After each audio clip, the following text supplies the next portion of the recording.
My husband said to stop helping him with things, so I wiped my hands clean. We were arguing about him forgetting his mother's birthday again when Mark finally snapped. Stop treating me like a baby, Jennifer. You handle everything like I'm some incompetent child. I'm 38 years old. I just saved his ass by rushing his mother's gift to her house, pretending he'd arranged it. Mark, you don't even know your social security number. Because you baby me. You do everything. You enable my helplessness. Stop doing shit for me. I'm a grown man. I can handle my own life. I stared at this man who couldn't operate our coffee maker. You want me to stop doing things for you? Yes. Stop babying me. Stop managing my life. Stop acting like I need you for everything. Okay, Mark. I'll stop doing anything for you. Starting now. He actually smiled, triumphant. Good. Finally some respect. Monday morning, Mark's alarm didn't go off. I'd always set it for him on his phone because he couldn't figure out the app. He woke up at 10 a.m., 4 hours late for work. Why didn't my alarm go off? You're a grown man. Set your own alarm. He grabbed his work clothes from the floor, wrinkled, stained. I'd always laid out his clean pressed suits. Where's my suit? In the closet where suits live. It's not pressed. Then press it. Or don't. You're not a baby. He went to work in a wrinkled shirt that had a coffee stain. His boss pulled him aside about professional standards. Tuesday, his phone got cut off. I'd always paid his personal phone bill from his account. Jennifer, my phone's dead. Did you pay your bill? What bill? The one that comes every month. To your email. That you don't know the password to. He had to use his work phone for everything. IT flagged his personal use. Wednesday, he ran out of blood pressure medication. I'd always managed his refills, picked them up, reminded him to take them. Where are my pills? Probably at the pharmacy. Or not. Did you refill them? I don't even know what pharmacy. The one you've used for 8 years. His blood pressure spiked. Splitting headaches started. Thursday, his car insurance lapsed. I'd always paid it from his personal account. Got pulled over for a broken taillight I'd have normally handled. No insurance. License suspended on the spot. Had to Uber to work. $50 each way. Week 2, Mark was falling apart. His credit card got declined at lunch. I'd always paid it from his checking. My card doesn't work. Did you pay your bill? I don't even know how to access it. You're a grown man. Figure it out. He missed his dentist appointment. I'd stopped reminding him. Missed the cleaning means he lost his spot as a regular patient. 6-month wait for new appointment. Tooth started aching immediately. His mother called me furious. Mark forgot his sister's birthday and his father's death anniversary. Why didn't you remind him? Ask Mark. I don't manage his calendar anymore. She called him, devastated. 15 years since Dad died and you forgot? He didn't even know the date. His boss asked about the Houston report. What Houston report? The one your wife usually reminds you about. First write-up in his file. His work shirts turned pink. He'd washed them with a red towel. Wore pink shirts all week. Colleagues started calling him Rosé behind his back. He tried to make dinner. Gave himself food poisoning from undercooked chicken. I ate my perfectly cooked meal while he vomited all night. How do you know when chicken's done? He gasped. You're 38. Google it. The final straw came when his passport expired. We'd booked a Caribbean vacation months ago. His idea to fix our marriage. I'd always renewed his documents. Jennifer, where's my passport? Wherever you put it. Is it valid? How would I know? It's your passport. We found it expired. Rush renewal cost $400 he didn't have because his credit cards were maxed from late fees. He missed the vacation and I went alone. While I was gone, everything collapsed. Power to his home office cut off. He'd never paid his separate business utility account. Lost 3 days of work. Final write-up. His tooth abscess got infected. Didn't know how to find an emergency dentist. Ended up in the ER. His mom wrote him out of her will after he missed his father's memorial. His boss fired him for performance issues. Jennifer, please, he sobbed when I returned, tanned and relaxed. I need you to baby you? To help me. I can't do this. But you're a grown man. You said so yourself. You don't need me treating you like a baby. I'm losing everything. Then maybe you should have thought about that before demanding I stop doing everything that kept your life together. He stood there, unemployed, uninsured. His mother disowned him, tooth infected, wearing a shrunken pink shirt. Please, I'm begging you. Handle it yourself. You're not a baby, right? I went to the kitchen to get some coffee while he followed behind me. You have to fix this, he yelled. I smiled at him. Or what? His hand shot out and grabbed my arm hard enough to leave marks, his fingers digging into my skin as he pulled me back toward him. I looked down at where he was gripping me, then back up at his face, which was red and twisted with desperation, and said calmly that he needed to let go of me right now. His grip loosened, but he didn't move away, instead stepping between me and the kitchen doorway, his whole body shaking with rage as he blocked my exit. He said he'd tell everyone what I did, how I sabotaged him on purpose, how I destroyed his life just to prove a point. I took another sip of my coffee and told him he was welcome to explain to people how his wife stopped setting his alarms and paying his bills for him.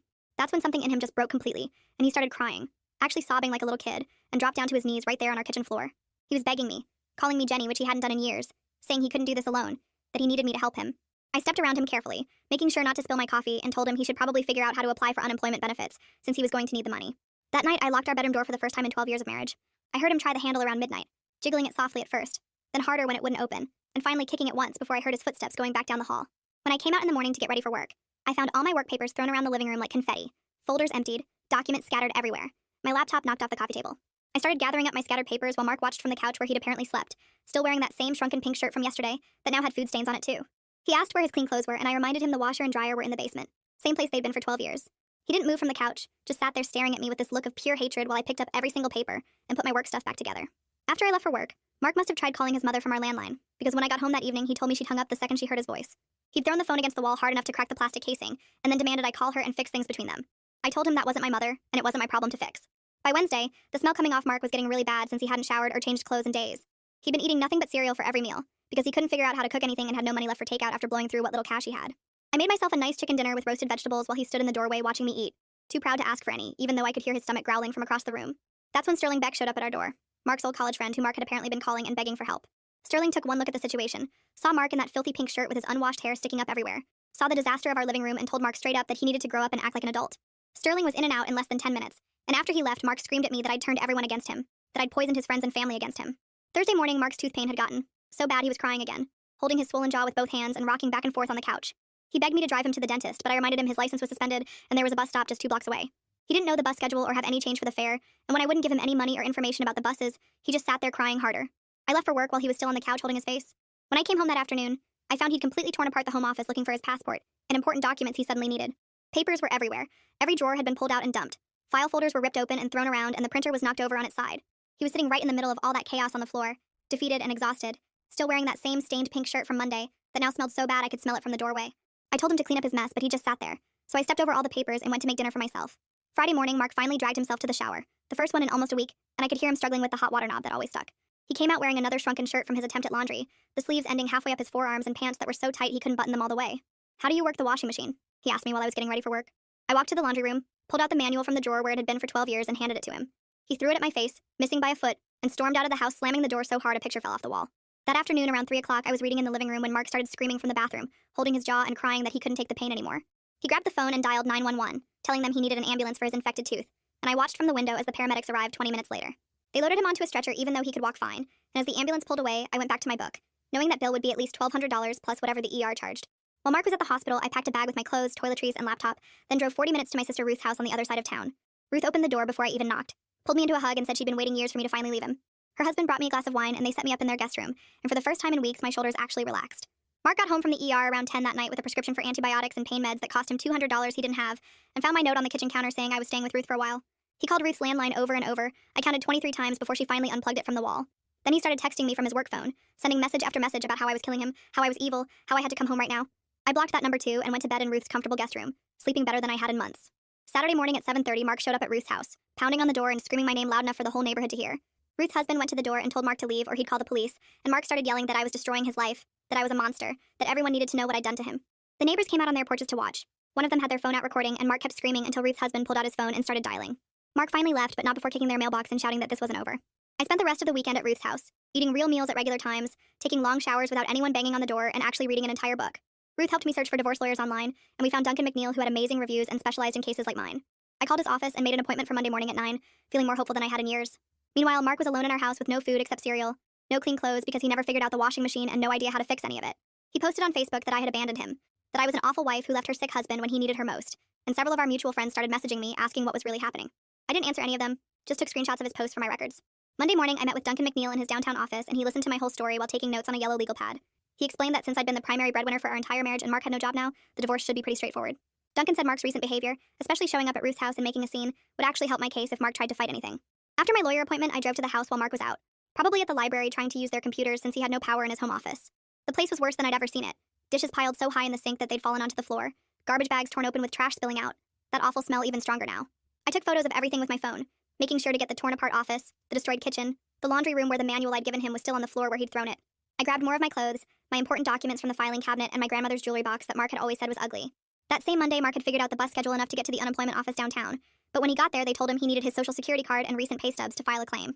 He didn't know where his social security card was, had no idea how to access his pay stubs online, and they told him he couldn't file without them. The woman at the desk said he could come back when he had the right paperwork, and Mark had to take 2 buses home with nothing to show for it. Tuesday morning, I drove to Miranda Kramer's office on 5th Street for my first therapy appointment. She had gray hair pulled back in a bun and warm brown eyes that made me feel safe right away.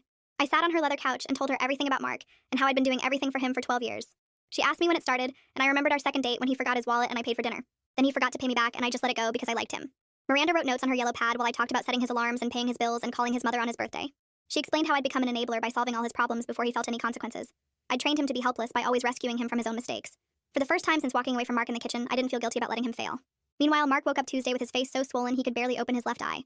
The antibiotics from the ER weren't working because he kept forgetting when to take them. The bottle said twice a day with food, but he couldn't remember if he'd taken the morning dose or not. He dry swallowed 2 pills just to be safe, but then his stomach hurt because he hadn't eaten anything. His jaw throbbed so bad he couldn't think straight, and the whole left side of his face felt hot and tight.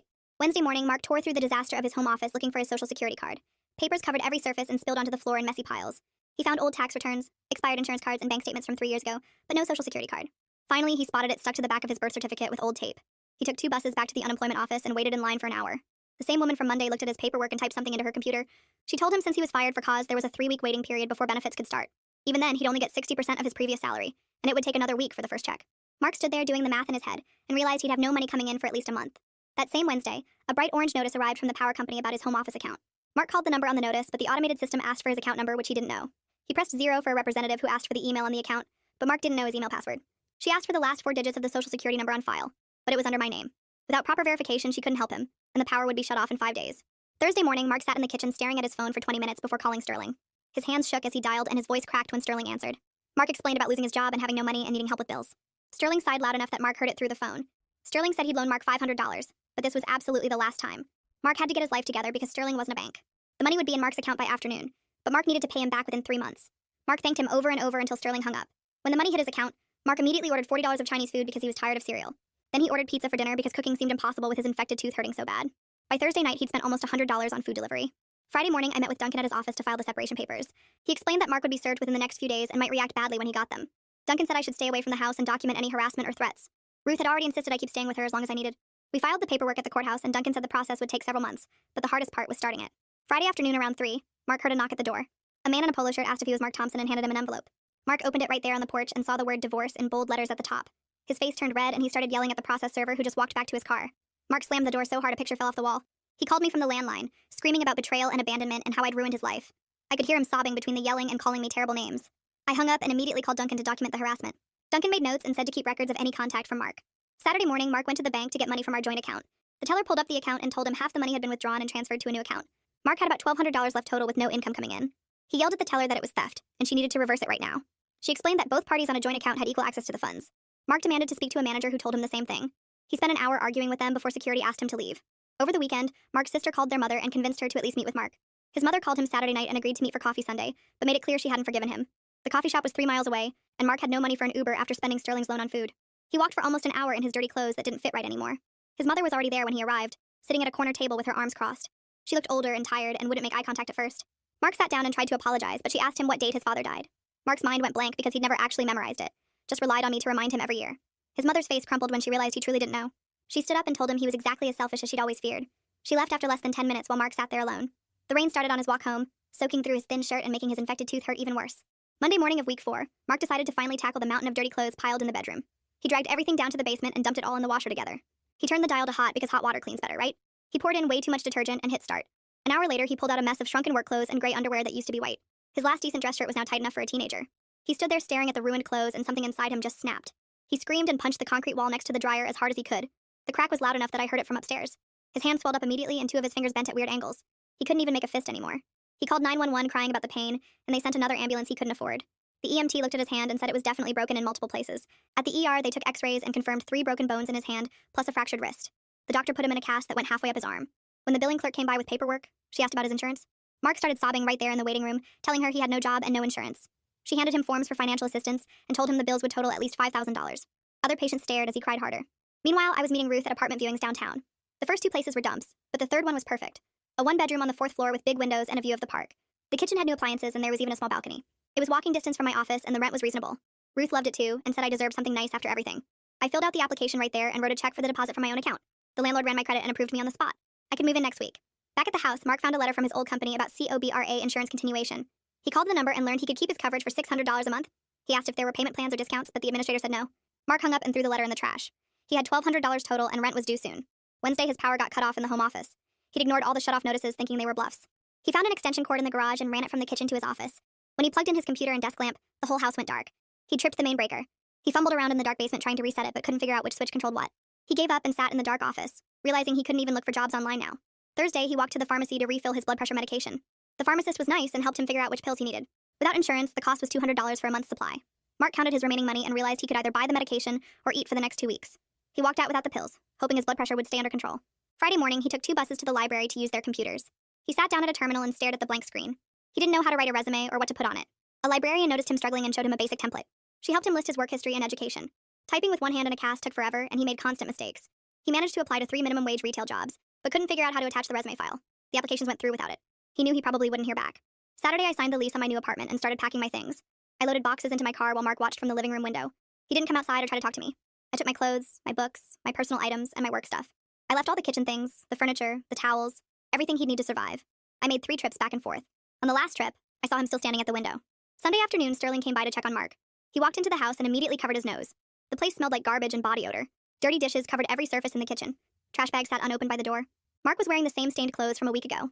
Sterling opened windows and started gathering trash. He showed Mark how to make simple meals like sandwiches and pasta. He wrote down instructions for using the microwave and doing dishes. Mark actually paid attention this time, taking notes with his good hand. Sterling stocked the fridge with easy food and made Mark promise to shower and change clothes. Before leaving, Sterling told him this was rock bottom and the only way now was up. Mark nodded and for the first time seemed to understand he had to save himself. Monday morning, I drove to my new apartment with the last of my boxes and spent the day arranging furniture exactly how I wanted it. The couch went against the window where it would get morning sun, my books organized by color instead of alphabetically like Mark always insisted, and I hung art prints he'd called tacky. I bought bright yellow curtains and a fuzzy purple rug and set up my home office with plants everywhere.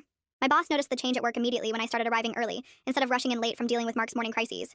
Meanwhile, Mark stood in the kitchen following Sterling's written instructions, boiling water for spaghetti and checking it every 30 seconds to make sure it wasn't burning. He managed to cook the pasta without it turning to mush and heated jar sauce in a separate pot, stirring constantly because Sterling had underlined that part 3 times. When he sat down to eat the simple meal he'd made entirely by himself, his hands shook slightly as he took the first bite.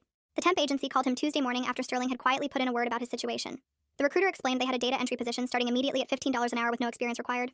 Mark wrote down the address with his good hand and accepted without asking any questions about benefits or advancement opportunities. He took 2 buses to get there Wednesday morning, getting lost once and having to ask 3 different people for directions. His coworkers were all in their early 20s, and he had to ask the girl next to him how to log into the computer system. She showed him patiently while he typed slowly with one hand in the cast, making mistakes every few words. But he showed up on time Thursday and Friday too, bringing a sandwich he'd made himself and eating alone at his desk during lunch.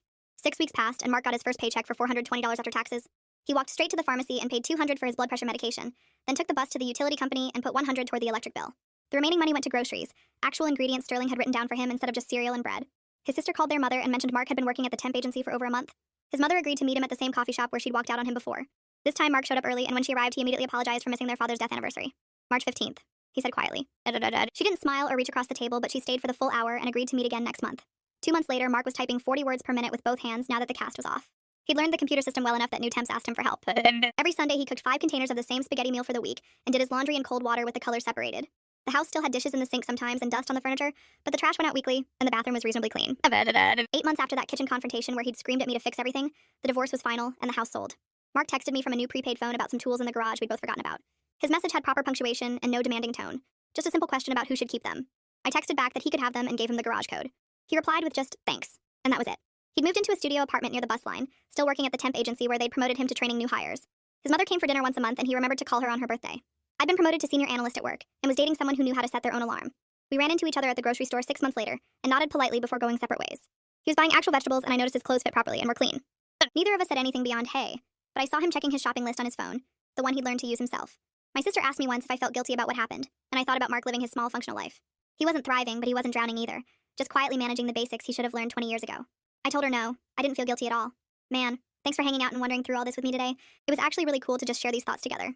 Until next time, take care of yourselves. If you made it to the end, drop a comment. I love reading all your comments.